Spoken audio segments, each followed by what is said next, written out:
Honorable Minister for Energy, Water Resources and Irrigation, distinguished guests at the dais, distinguished participants, ladies and gentlemen, very pleased to be here joining a big team of our development partners in this auspicious occasion.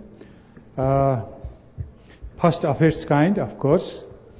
I have seen a long table to signing different projects, but such a long table signing a single project, this is the first one I ever witnessed throughout my career. So become upbeat and also very encouraged to see the growing trust and confidence of our development partners and investors to invest in Nepal and help our development. So thank you to all the investors, those who have trusted Nepal and been partner to Nepal's development. And I congratulate you all for having been successful to arrange such a fantastic financing modality.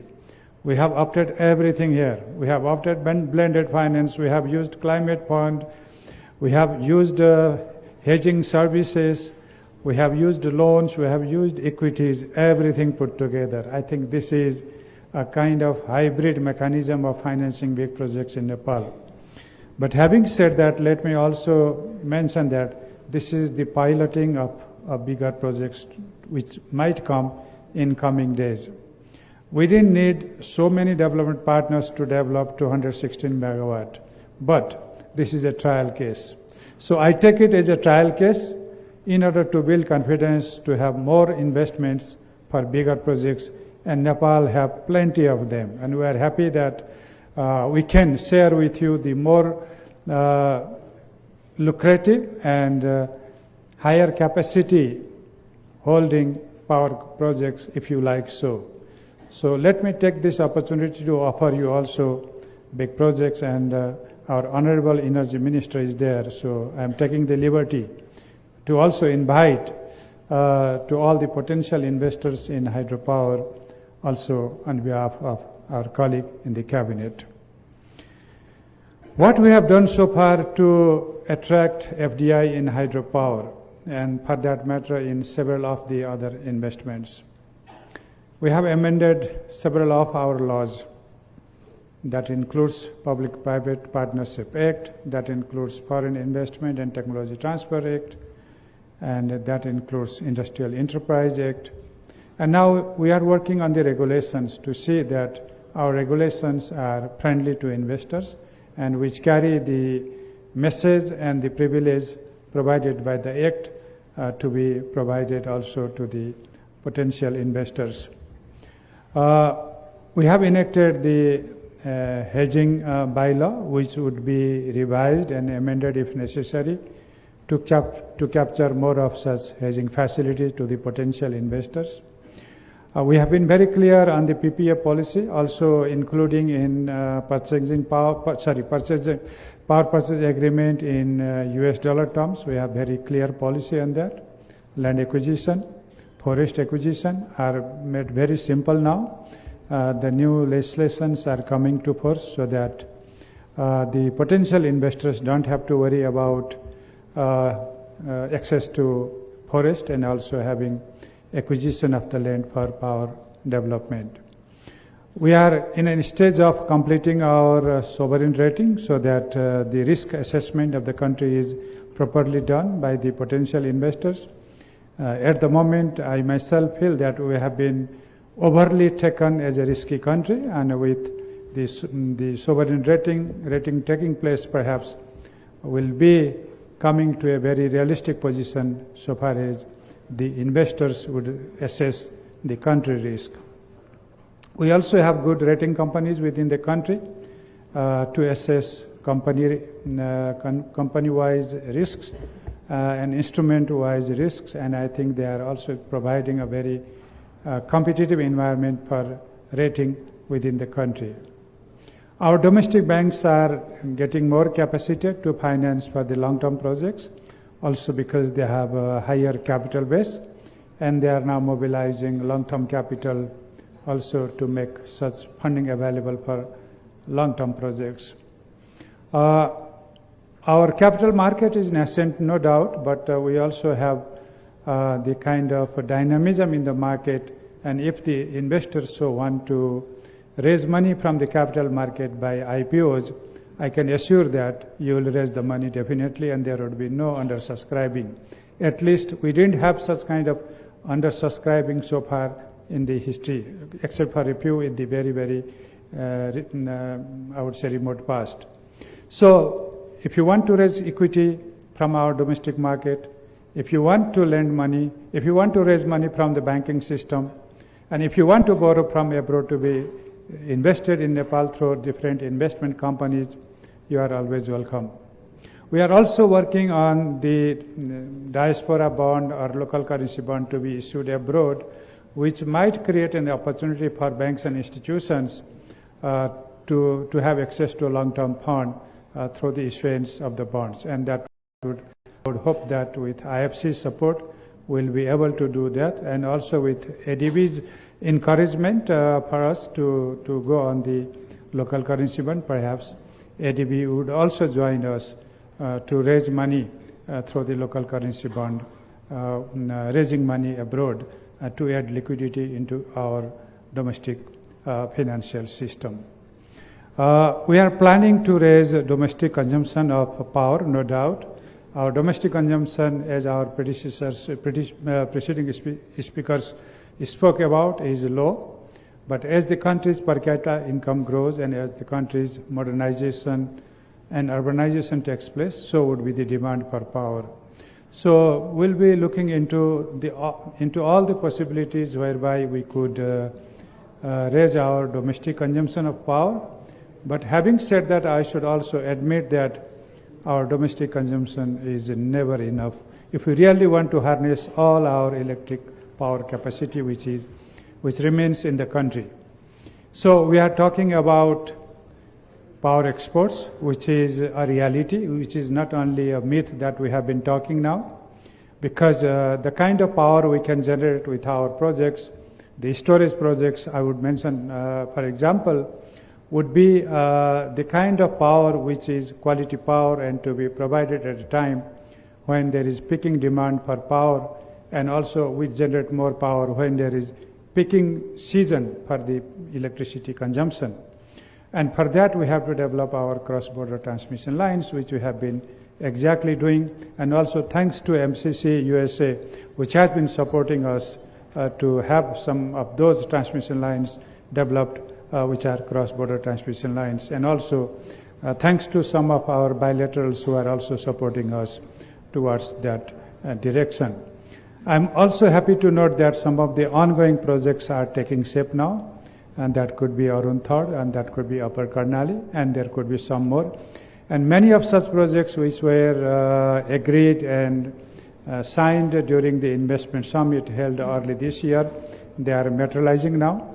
So I think we are now at a position to ensure to the potential investors and to the potential industrialists that Nepal would be ensuring perennial and stable power supply at a reasonable rate to the potential industrialists of this country. So at this moment, I would also like to call upon all the investors in several areas, including hydropower, manufacturing, and several other areas, to come up and take advantage of the perennial supply of power that we have been generating and the kind of infrastructure we have been creating to facilitate them, and also the legal and regulatory frameworks that we have been amending, creating, and generating to see that the potential investors would benefit from the potential profit that they can generate from Nepal's activities. On that count, I would also like to add that Nepal is making its best efforts to improve the doing business environment. And I'm happy to note that in the Doing Business Index 2020, we performed better. From 110 in the row, we came down to 94, and we are not complacent with this. I have said that we'll be coming much lower. I mean, much improvement, we'll do it. And it's an ongoing process that reforms would continue, and we'll see the binding constraints to our potential investors and will be having a very competitive environment for our potential investors to come and investment and see that Nepal is one of the very competitive countries for FDI, at least in the South Asian region. And our tax system, we want to make it very predictable so that investors can assess the potential profit. And also we want to see that our tax administration is very much rule-based. And we will also amend and, if necessary, encourage and provide some other tax concessions to the investors in some of the areas of national interest and national priority. So having said that, finally, I would once again thank all the partners of UT1's project who have been come together to make this event success. And I look forward to see a timely completion of the project and give a hope and prosperity to Nepali people. Thank you. Thank you very much.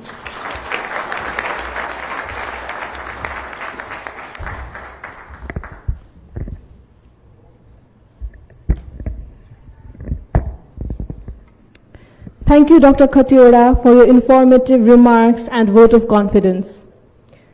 Now, I would like to request our chief guest, Honorable Minister of Energy, Mr. Barshaman Pun, to give his valuable remarks.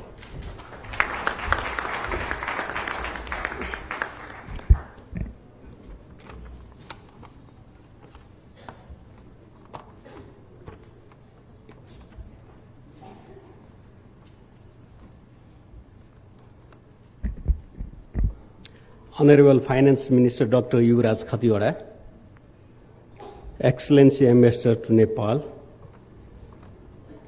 distinguished guests, high-level representatives of lenders and sponsors for Upper Trishuli-1 hydroelectricity project, distinguished representatives of development partners and government agencies, ladies and gentlemen. At the outset, let me extend my congratulations to all of us, project company, sponsors, and lenders, and the government in arriving at this very important milestone of financing agreement for this project of 216 megawatt capacity. I believe this agreement will pave the way for the project to enter into construction. I am told that energy generation from this project as a whole and especially during dry season is substantial. Once this project is online, NEA will have better leverage in managing electricity supply in the country. I understand that project development agreement, which was entered between the government and the project company in December 2016, was a first breakthrough. That was possible because of an important policy decision made by government in relation to the dollar-dominated tariff. Subsequently, the policies in relation to standardized tariffs, hedging instrument, and the taxes have enabled the project company and NEA to enter into power purchase agreement. And now we are witnessing this important event of conclusion of financing agreement as a result of such government policy action. It is in this context I am of the opinion that this project has evolved as a game changer, not only in terms of providing the electricity for tens of thousands of homes and businesses in the country, but it will also serve as an example on how the private companies can help Nepal expand its hydropower sector and attract much needed foreign direct investment. Actually, we in the ministry hoped that with progressive policy decisions that government has taken over the years, this particular milestone of financing agreement was to happen much earlier. This time around, we would have been witnessing financial closure for the project. Nonetheless, now with the financial agreement in place, we hope to see the financial close as early as possible. To this end, I, on behalf of my ministry, would like to assure of our every support, assistance, and coordination that is needed to expedite the process in order to meet the timeline set by the PDA for the financial close. At the same time, I believe that sponsors, lenders, project company, along with relevant government agencies, will put their extra efforts in order to achieve the next milestone of financial close on time. Further, with the possibility to access electricity market through our ongoing bilateral and trilateral discussion with our neighboring countries, I take this moment to urge the international investors and lenders to make use of investment-friendly environment to leverage more foreign investment for the development of hydroelectricity in Nepal.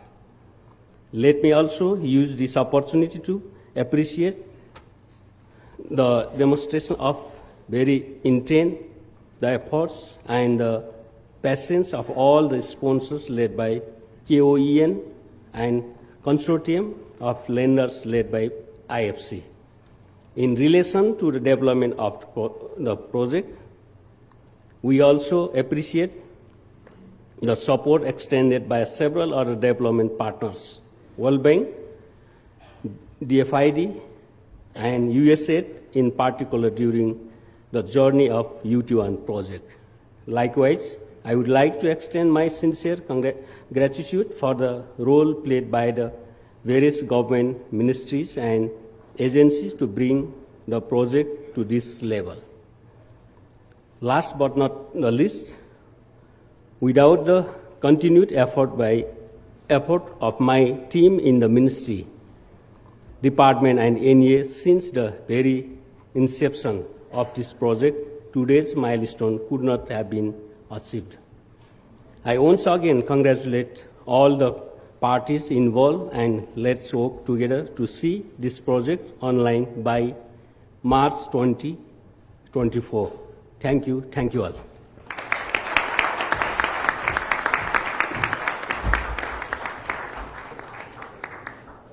Thank you, sir, for your kind remarks and well wishes.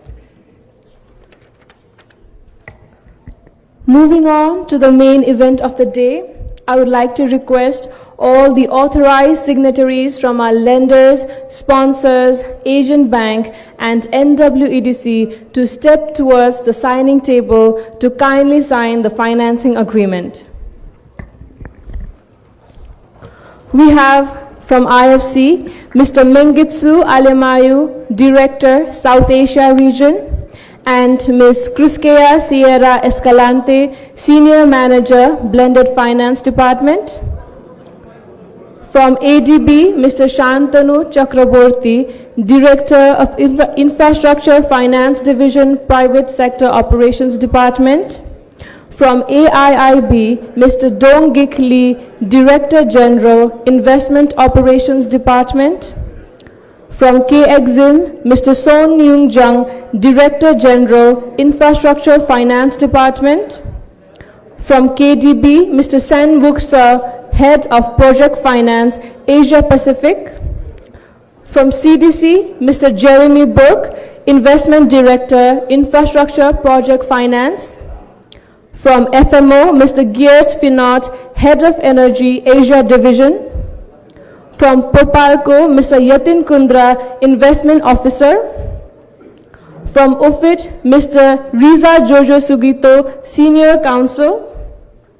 From COSEP, Mr. J. Ung Choi, Vice President. From DELIM, Mr. Ki Hyun Han, Chief Executive. From Keryong, Mr. Ki Yong Lee, Executive Vice President. Our local partner, Mr. Bikesh Pradhanang. From NIBL, Mr. Bijendra Suwal, Deputy General Manager. And on behalf of BNY Mellon, Mr. Samip Khanal from Pioneer Law Associate. And from NWEDC, Mr. Bosuk Yi, Chief Executive Officer.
Ladies and gentlemen, we have just signed financing agreement with our 9 foreign lenders for the total loan amount of 453 million US dollars.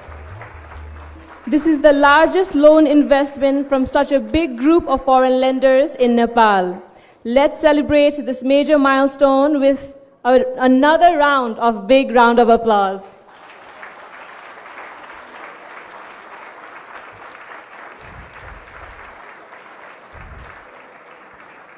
I would like to ask Mr. Bosuki from NWEDC and Mr. Mengitsu Alemayu from IFC to come in front of the signing table for a photograph.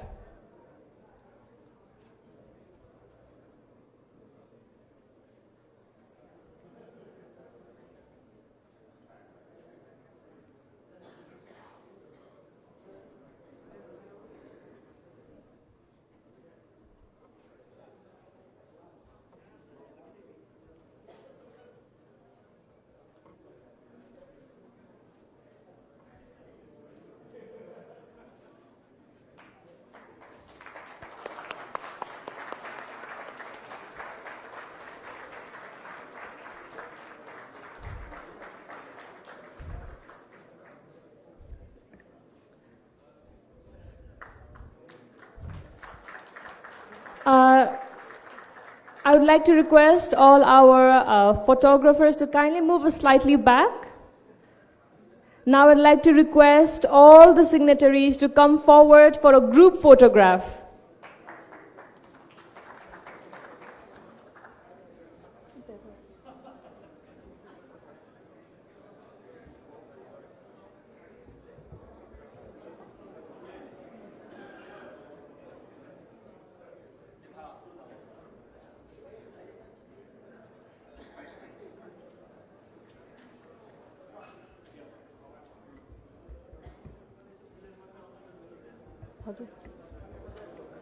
I would like to request all the photographers to kindly move back so that we can have a beautiful picture.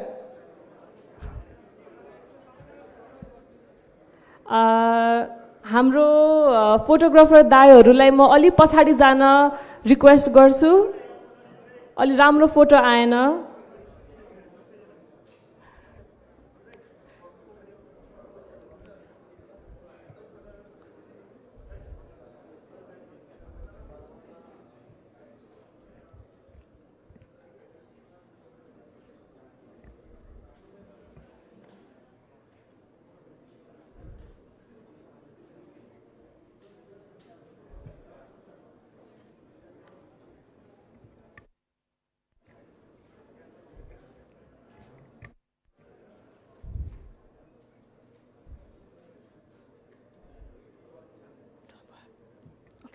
Thank you. Once again, I would like to invite all the authorized signatories to come on stage for another group photograph with our chief guest and our special guest.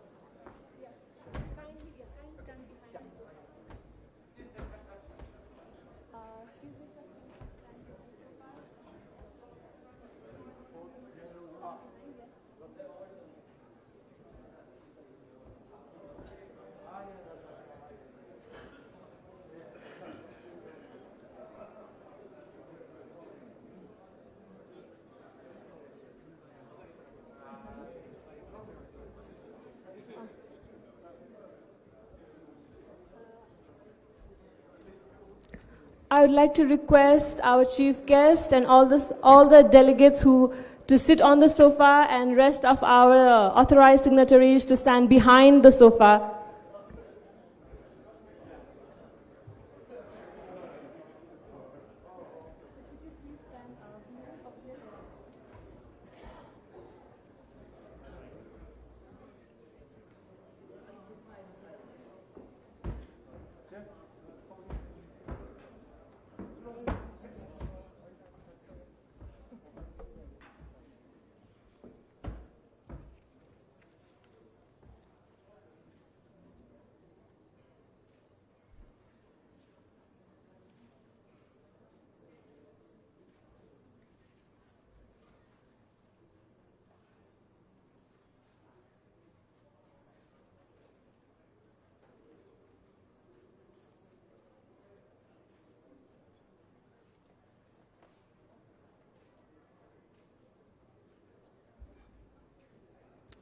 Thank you, everyone. Let's have a big round of applause for this major milestone.